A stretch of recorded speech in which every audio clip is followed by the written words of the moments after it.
Pada segmen pengantar ini saya akan jelaskan beberapa hal mengenai paket pembelajaran praktikum lapangan. Hal-hal yang saya akan jelaskan pertama adalah tujuan, jadi mengapa kita harus melakukan praktik lapangan. Kemudian tugas-tugas yang harus dikerjakan oleh para mahasiswa pada saat melakukan praktikum lapangan. Dan yang ketiga adalah daftar periksa unsur-unsur tugas yang harus dilaporkan ketika praktikum ini nantinya telah diselesaikan, termasuk persyaratan pemenuhan protokol kesehatan, keselamatan, dan lingkungan. Di sini saya perlihatkan bahwa tujuan kita melakukan praktikum lapangan adalah untuk memperkuat pemahaman konsep. Di kelas, Anda sudah belajar, Anda sudah mencatat, Anda sudah berdiskusi dengan dosen mengenai apa yang harus dilakukan untuk melakukan pengambilan data kedalaman dan aspek-aspek yang berkaitan dengan itu. Nah, untuk memperkuat pemahaman Anda tentang itu, maka itulah sebabnya kita melakukan praktikum lapangan ini. Ketika Anda mendapatkan kuliah dari dosen, Anda mendapatkan konsep. Apa yang dimaksud dengan konsep? Konsep pada dasarnya adalah sebuah penjelasan yang sederhana, menggunakan gambar, menggunakan teks. Dari konsep itu kemudian Anda diberi tugas. Dari tugas itu Anda bisa menguraikan konsep itu lebih jauh sehingga Anda mendapatkan pemahaman yang lebih baik. Nah, untuk membuat kesan yang lebih lengkap dari konsep yang Anda pelajari, maka kita melakukan praktikum lapangan ini.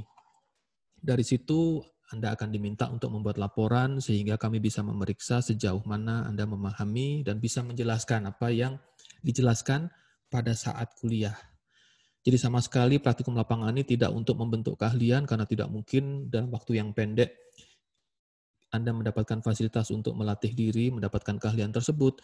Namun Anda bisa melihat dengan pengalaman Anda sendiri, Anda bisa melihat dengan mata Anda sendiri mengalami apa yang pernah digambarkan di kelas, misalnya jarak vertikal dari muka laut ke dasar perairan. Anda bisa lihat langsung nantinya di lapangan.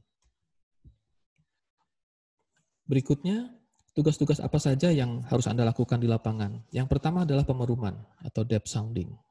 Di dalam pekerjaan pemeruman ini ada beberapa elemen atau unsur-unsur yang melengkapi pekerjaannya. Yang pertama adalah pengamatan kecepatan suara. Anda ingat bahwa alat perum gema kita tidak mengukur kedalaman. Alat perum gema kita adalah menghitung jarak vertikal dari transducer ke dasar perairan. Untuk itu, kita harus memberitahu alat perum gema kita berapa kecepatan suara yang harus diterapkan di situ. Kemudian kalau Anda sudah punya itu, Anda juga akan mencoba cara lain melakukan kalibrasi pembacaan kedalaman. Ini Anda gunakan nanti peralatan manual untuk itu. Dan tentu saja penentuan posisi di permukaan laut, karena kita tidak mungkin menentukan posisi kedalaman di dasar laut. Jadi karena semua sensor nanti akan diletakkan di atas kapal seperti ini, yang Anda lihat di atas ini adalah antena-antena penentuan posisi yang membantu untuk penentuan posisi yang ada di bawahnya, yaitu kedalaman perairan. Ini yang pertama. Tugas yang kedua adalah mengamati pasut.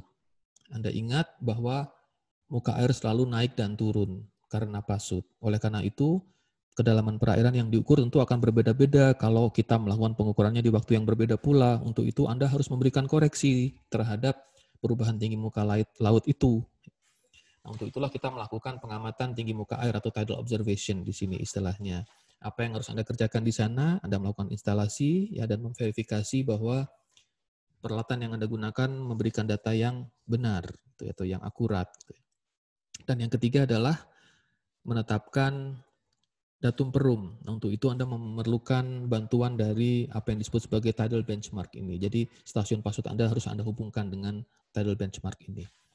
Sehingga nanti setelah Anda memahami apa saja yang harus dilakukan, Anda akan memeriksa kembali apa saja yang harus dilaporkan. Pertama, penentuan posisi horizontal di permukaan laut. 2, pemeruman.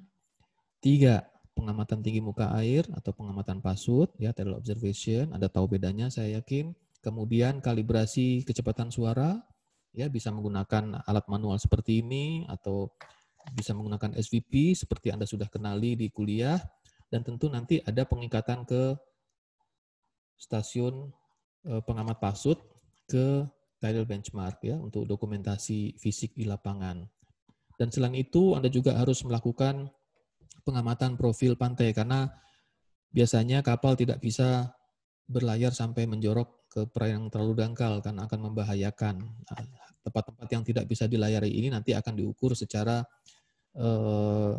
optik ya, atau elektronik ya, atau mekanik ya. Jadi tidak dengan cara akustik maksud saya ya, dengan cara pitch profiling.